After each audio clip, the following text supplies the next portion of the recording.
2022년 12월 5일 보문저항교회 매일 성경 묵상을 시작하도록 하겠습니다. 오늘 함께 나눌 말씀은 전도서 4장 1절에서 6절까지의 말씀입니다. 제가 읽겠습니다. 내가 다시 해 아래에서 행하는 모든 학대를 살펴보았도다. 보라, 학대받는 자들의 눈물이로다. 그들에게 위로자가 없도다. 그들을 학대하는 자들의 손에는 권세가 있으나 그들에게는 위로자가 없도다. 그러므로 나는 아직 살아있는 산자들보다 죽은 지 오랜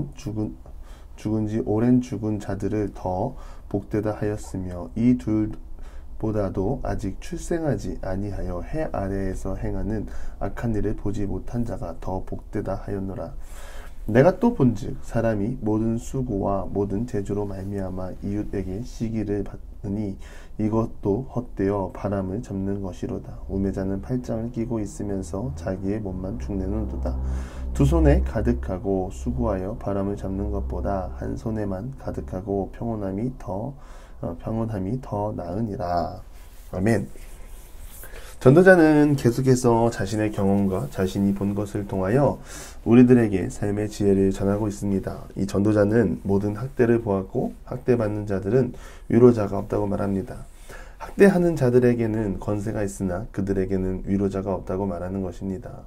전도자가 말하는 시대, 그런 학대 가운데 위로자가 없다고 말하지만 원래부터 위로자가 없는 것은 아니었습니다.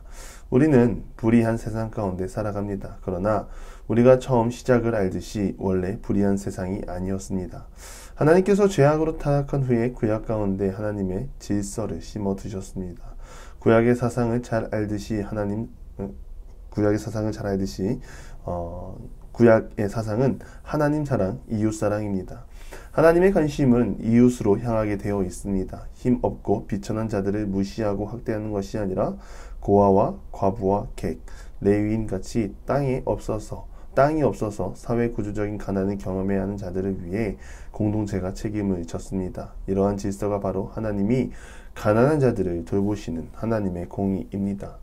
이스라엘 백성들이 애굽에 있을 때 이들이 강한 자로 있지 않았습니다. 노예로 있었고 묶여버린 그들의 삶을 하나님께서 구원하신 것입니다.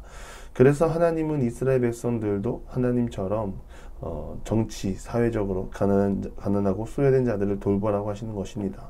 그러나 살만해지니까 배부르고 내 것이 생기고 소유가 생기니 타인을 향하는 눈들이 닫히고 가진 것을 놓치지 않고 빼앗기지 않으려는 사람들의 악함을 봅니다. 그런 악함 속에 공의는 무너지고 힘 있는 자가 약한 자를 착취하는 그런 세상이 되어버렸습니다. 왜 이런 일이 일어나겠습니까? 여러 가지 이유가 있겠지만 하나님이 주신 은혜를 잊고 살았기 때문입니다. 하나님이 분명히 이스라엘 백성들을 지키시고 보호하십니다. 그러나 그 보호로 끝나는 인생, 더 이상 흘려보내지 않고 나에게서 끝나는 인생으로는 더 이상 하나님의 공의가 보일 수 없습니다. 뒤에서도 말할 테지만 권력 자체가 잘못된 것이 아닙니다. 흔히 생각할 때 힘을 갖는 것이 잘못된 거라 착각할 때가 있습니다. 그러나 힘은 아무런 잘못이 없습니다. 그 힘을 가지고 남용하는 사람이 문제입니다. 사람의 마음에 권력을 가지고도 긍휼을 품기로 마음먹으면 얼마든지 생명과 사랑을 전할 수 있습니다. 예수님이 힘과 권세를 가지고 사람들 앞에 남용한 것이 아니라 십자가 앞으로 나아가셨습니다. 예수님은 인류의 모든 사람을 사랑하기로 작정하셨습니다. 그렇기에 예수님은 목적을 이루기 위해 십자가 앞으로 나아갔습니다. 힘과 권력이 주어지면 이것을 지혜롭게 사용하는 것이 우리에게는 가장 큰 숙제입니다. 우리는 힘과 권력으로 학대하는 자가 되지 않기를 바랍니다. 우리가 하나님을 닮아 학대하는 자가 아니라 위로자가 되기를 간절히 바랍니다. 2절부터 3절까지는 태어나지 않은 것이 복되고 태어났으면 죽은 것이 복되고 살아있는 자의 삶이 악한 일을 보고 사는 절망에 대해서 말하고 있습니다.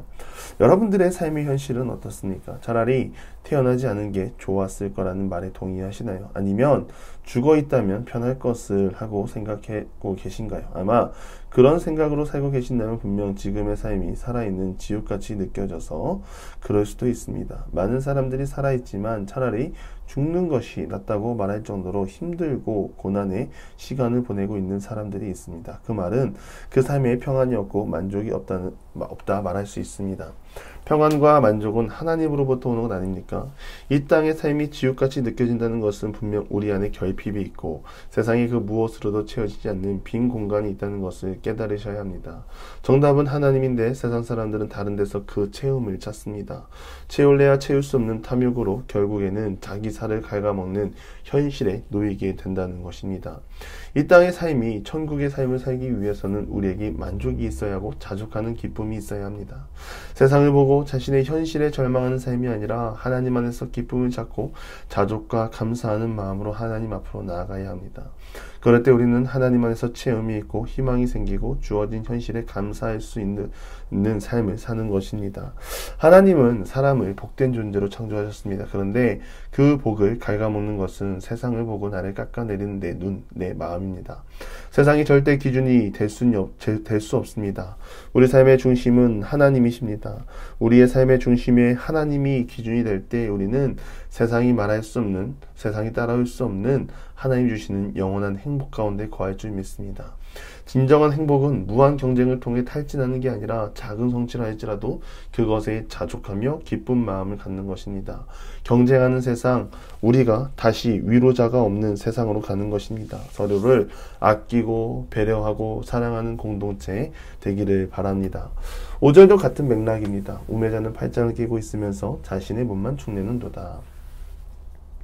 현실을 부정하는 사람들이 많이 있습니다. 나는 괜찮은 사람이고 나는 다르다는 생각을 하고 사는 사람들이 많이 있습니다. 그러나 죄 앞에서 인간은 똑같고 그 끝이 명확합니다. 그런 인간이 나는 다르다고 말하는 것은 큰 착각, 자신에 대한 큰 오해입니다. 그런 사람은 신세 한탄을 잘합니다. 나는 출발선이 잘못되었다고 얘기하기도 하고 나는 부모를 잘못 만났다고 하기도 하고 나는 이것이 없다 저것이 없다 앉아서 신세 한탄만 하는 사람들을 봅니다. 그런 사람들이 우매한 자들입니다. 그런 사람은 하나님의 일하심을 볼 수 없습니다. 하나님의 은혜를 경험할 수도 없습니다. 부정적인 마음과 한탄하는 자세는 삶을 하나님 곁으로 이끌 수 없기 때문입니다. 중요한 것은 지금의 나 자신입니다. 나 자신입니다. 내가 지금 누구 앞에 서 있는가? 세상의 만족을 위해 서 있는가? 하나님 나라를 위해 서 있는가? 우리는 하나님 나라 앞에 서 있고 우매자의 모습이 아니라 하나님 주신 지혜를 사모하는 지혜자의 모습이 되기를 간절히 바랍니다. 6절입니다. 두 손에 가득하고 수고하여 바람을 잡는 것보다 한 손에만 가득하고 평온함이 더 나으니라. 여러분 많이 가졌다고 행복할까요? 가져보지 못해서 사실은 전 모릅니다. 그런데 그렇게 행복할 것 같지는 않습니다. 그것을 지키기 위해 신경이 곤두설 것 같고 그것을 소유하기 위해 쉼없이 달려야만 하는 그 삶이 기쁘다고 말할 수는 없습니다. 시골에 있는 1년 선배가 열심히 농사를 지었습니다. 그 아버지가 돌아가셨는데 땅을 많이 물려주고 가시고 그곳에 농사를 지으면서 열심히 살았습니다. 그런데 최근에 안타까운 소식이 들렸습니다. 폐암에 걸렸다는 말을 들었습니다. 열심히 일하고 수고하여 많은 것을 얻었지만 일하느라 자신의 몸을 돌보지 못한 것입니다. 두 손 가득하여 재물을 얻었지만 손이 모자라 평안과 만족을 잡을 곳이 없습니다. 오늘도 우리는 이러한 삶을 위해 나아가는 것은 아닌지요. 가득 쥐면 평안하고 행복하고 기쁠 것 같지만 진정한 평안은 하나님으로부터 옵니다. 우리가 이것을 기억하고 양손 가득함을 위함이 아니라 한 손에는 수고하여 얻은 결과물과 한 손에는 하나님이 주신 평안함을 붙잡고 나아가는 모든 하나님의 사람들이 되기를 간절히 축원합니다. 기도하겠습니다. 하나님, 세상이 주는 평안이 아니라 진정한 평안, 하나님으로부터 오는 평안을 붙잡고 사는 그리스도인이 되게 하시옵소서. 우리가 눈으로 보는 모든 것이 우리의 유혹이 되지 않게 하시고 무엇보다 하나님 주신 은혜와 허락하신 범위 안에서 자족과 만족으로 하나님 앞에 나아가는 하나님의 사람, 주님의 자녀가 되게 하여 주시옵소서. 예수님의 이름으로 기도드리며 이제는 우리 구주 예수 그리스도의 은혜와 하나님의 극진하신 사랑하심과 성령의 감화, 감동, 교통하심이 하나님으로부터 오는 진정한 평안을 붙잡고 사모하기를 간절히 바라는 사랑하는 보문주와 함께 모든 기도의 용사 위에 이제로부터 영원토록 함께 하시기를 간절히 축원하옵나이다. 아멘.